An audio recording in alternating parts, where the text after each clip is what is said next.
Hi, I'm Paul Guppy, and this is our regular weekly update from the Washington Policy Center regarding what's going on in Olympia. The session is just wrapping up. In fact, we're in the 104th day of the 105-day legislative session, so the session ends on Monday. It looks like the Democrats, who are in charge in the House and the Senate, and of course they hold the governorship, so they run the schedule, and it looks like there will be no additional sessions, no crisis regarding passing the budget and funding the government, and that looks like it's all going to be wrapped up on Sunday, and the session will end on time. But there have been some late-breaking developments, some surprise bills that were introduced kind of just right under the wire at the end, and so we have been tracking those very closely and also weighing in and providing our analysis, and I'm going to go over a few of those today. So the first is a victory for the people of our state in that there was a last-minute bill introduced, SB 5770, which would have implemented essentially a major property tax increase across the state. And the way it would work is a little bit sly on the part of state lawmakers. They don't like to go on record as voting for a property tax increase that could be politically harmful to them. So what they do instead is pass increased authority for other people to raise taxes. So this bill would have increased the limit on property tax collections every year for every taxing jurisdiction in the state. And there are 1,720 taxing jurisdictions, counties, cities, water districts, school districts, library districts, and of course the state itself. And currently we have a taxpayer protection limit that Washington Policy Center helped implement years ago that limits the total amount of taxes that a taxing district can collect from one year to the next by 1%. And what this bill proposed to do was to make two vital changes to that taxpayer protection. One was to triple the cap, so every taxing district in the state would not only be able to raise their annual tax collections by 1%, the property tax burden that they impose on everybody living in their area, that cap would go up to 3%. So that could triple the amount of taxes that every local jurisdiction passes.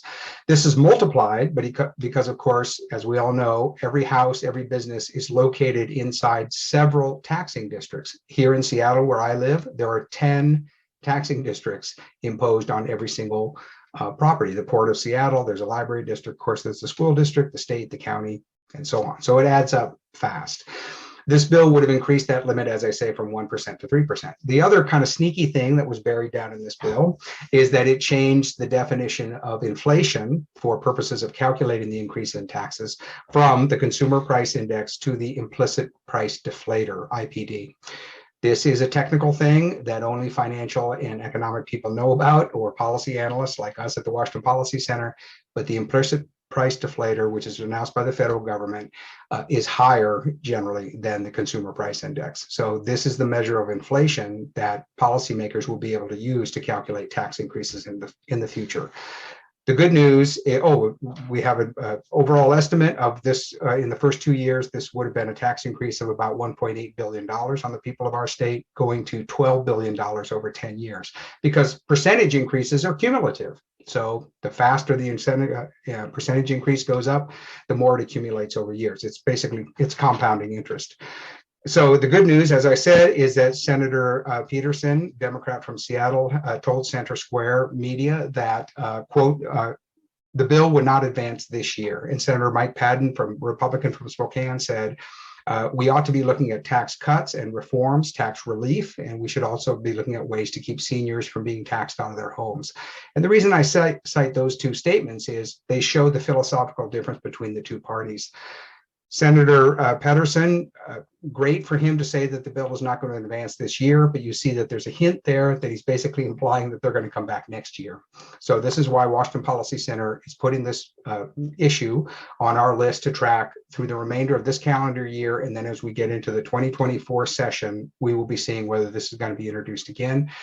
And by the way, we're not going to wait for the introduction. We will be doing analysis ahead of time to pre-prepare the debate before this effort is made again. And we like the statement by the Republican Senator from Spokane Valley who is signaling that we should provide tax relief. So that's the approach that we're going to be supporting. The next issue is more reporting of data from Todd Myers, our environmental expert, on the impact of the carbon tax. So now the data is in, and Todd reports that gas prices in Washington state are up between 35 and 52 cents a gallon since January 1st. January 1st is when Governor Inslee's cap and trade CO2 emissions tax went into effect. Another comparison that Todd looked at is that in January, the price difference in gasoline between Washington and Oregon was 3 cents a gallon. Now it's 49 cents a gallon, with Washington being the higher amount. The governor, of course, has pushed back on Todd and has argued against him. The governor says the prices would only go up about 1%. Instead, they're going up more like 20%.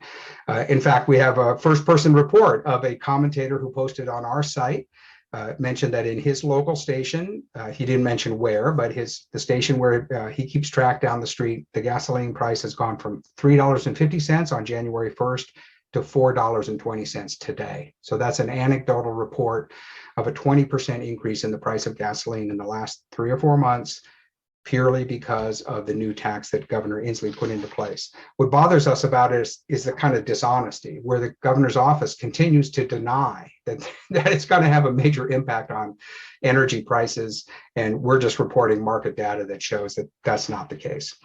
The next bill I wanted to look at is SB 5599. This is highly controversial. We did not do a lot of analysis on this bill. It came up kind of late, but we are concerned because of the way it would affect children and families in our state. What the bill does is, it's gotten a lot of coverage, is it basically informs state social services officials and people who work at nonprofits that if an underage person shows up and says that they want an abortion or a surgical procedure, that state contractors and employees and officials are instructed under this bill to assist that minor person to have whatever medical procedure it is without informing the parents. And what concerned us was there isn't any finding or investigation as to whether there's abuse in the home or whether a child is a victim of something. There's no provision in the bill for anything like that. Simply a child saying, or a teenager saying, I want this medical procedure. And what is offending most people is that the state representatives are being instructed to not tell the parents. So from a policy point of view, we see an internal tension here, where on the other one hand, there are provisions in state law that say that parents and guardians are required to care for children, provide clothing, food, a safe home, education, and medical services. And if you don't do those things, a parent is going to be subject to prosecution under the law, as it should be. And yet here is a bill that says the parents should be kept in the dark when the child for which they are responsible may be off getting major medical procedures and the parents are not aware of it. So that bill passed the legislature, and Governor Inslee says that he's going to sign it. And this is a major change in state social policy, and I wanted to describe what that is. The next issue, also very controversial on Second Amendment issues, is a passage of an assault weapons ban. This is HB 1240. Again, passed by the House and the Senate and on its way to the governor. The governor says he's going to sign it. It's modeled on the national assault weapons ban that expired in 2004. So our point of view is this assault weapons ban has already been tried at the national level for 10 years, and Congress decided to let it expire. They didn't renew it. And now here we are almost 20 years later, and Washington State is going to attempt the same experiment. And again, we look at this not necessarily even as a Second Amendment issue. We just look at it as a policy issue. Is this a smart idea that has been proven to work in the past? And the answer is no. And the second thing is that the definitions in the bill, in this case, the phrase assault weapons, and we've seen a lot of commentary about this in the media, that phrase doesn't really have any meaning. So to us, this is just about drafting. That if the smart lawyers who are working in the legislature, many of them are lawmakers themselves, cannot draft a bill that has clear definitional meaning, the phrase assault weapons describes an object based on how it's used, not on what it is. So that creates bad public policy right there.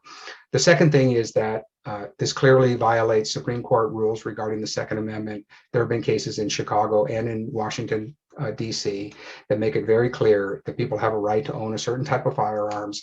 I don't know the technical details of those cases, but we've heard from legal commentators that this bill runs right up against those. So we expect that there'll be a Second Amendment challenge through the NRA or some other advocacy group like that. But our concern at the Washington Policy Center is more just sloppy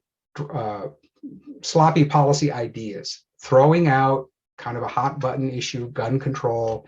The Democrats say that that's what they want. We understand their goal, but they are ignoring clear definitions, good drafting, and objective data that comes from the real world. And it doesn't matter what the topic is. Our view is that that is a very poor way to govern our state. And it's that kind of process failing that we wanted to point out. And then the next issue is one that was in the news all last week, and that is the ferry Walla Walla ran aground, hit the beach off of southern Bainbridge Island. It was aground for hours. The passengers had to be rescued and shipped ashore. Fortunately, there were no injuries, but what concerned Charles Prestude, who is our transportation analyst and who used to work at the ferry system in the past, he knows all about this program, and he immediately recognized what the problem is. Walla Walla has 4 diesel engines on it, and yet the whole thing lost power. They're investigating as to why that mechanical breakdown happened, but Charles did a legislative memo right here that we sent to all lawmakers about a bill, HB 1846, which would improve the procurement process for Washington state ferries. As Charles well knows, there's a 2019 long-term planning report that Washington State Ferries put together. How does Charles know this? He helped write it. And so what he's doing is going back and saying, the Washington State Ferries created a schedule for bringing 7 new boats online before the end of the decade. 2 of those boats were supposed to be delivered already. That didn't happen because of various delays. And Charles is pointing out positive ways that the state can streamline the procurement process and get new ferries on service. And he has specific ideas. For example, the governor's executive orders regarding COVID vaccines led to the firing of dozens of qualified crew. Hundreds of members of the transportation department were fired. They are not allowed to come back. So one of our recommendations is, now that COVID has declined, remove the vaccine requirement and allow more qualified people to be hired in the ferry service. The governor won't do that. The second thing the governor has ordered is that any new ferries be emissions zero, basically electric driven ferry boats. Charles points out that if they use proven existing technology for the boats, diesel or electric, for example, that new boats could be put on service much faster. And the other thing is about negotiating with shipyards in order to provide a quality product in half the time. It takes 6 or 7 years for Washington State Ferries to get a new ferry boat. In the commercial world, 2 or 3 years is plenty of time to get a new ship built and delivered to the customer. And those are the ideas that we're providing. And so we'll see if that improves. What we do like is that the media and publicity of a ferry boat running aground because it lost power puts a spotlight on this service, and hopefully state leaders will respond and improve the process there. And lastly, I thought it'd be fun to mention an exchange between 2 neighboring governors. Jay Inslee sent a letter to Governor Brad Little in Idaho, calling on Idaho's governor to veto an abortion-related bill that was being passed in their legislature. Obviously, the governor in Idaho, Governor Little, did not take kindly to being, lectured by his neighbor. And Governor Little wrote back and issued a public letter. And his quote was, "Why would anyone leave Idaho and move to Washington when your state already has high taxes, crime, and public encampments," which is a good description of the problems we have in Washington. And then he provides a contrast. He says, Idaho, meanwhile, has returned more tax relief per capita than any other state to the people of our state. And we're one of the safest states in the nation, and we don't back down to activists. So the reason I'm quoting that is because you have 2 jurisdictions that are side by side, and yet have diametrically opposite ways of approaching these problems that are listed. And by any objective measure, Idaho comes out on top. There's no surprise that there is a movement of people from Washington state to Idaho and to other states where people think life is better. So that's our update. And to close, we have our regular On the Go event on Tuesday, April 25th at noon. Hosted by David Bose, where our analysts will be talking about current issues. That's a Facebook Live event. And then we're excited because coming up on April 27th, we're doing a Spokane regional reception at Barrister Winery. And all of our members are invited to that, and that will be a lot of fun. It starts at 5:30. Before that, at 4:30, we're holding a special Young Professionals Happy Hour at the Barrister Winery in the Spokane area. And these get-togethers are really a lot of fun. So whether you yourself or some younger person that you know would like to go to that, the details are available on our website. And with that, I'll be back next week with another update. Thanks a lot.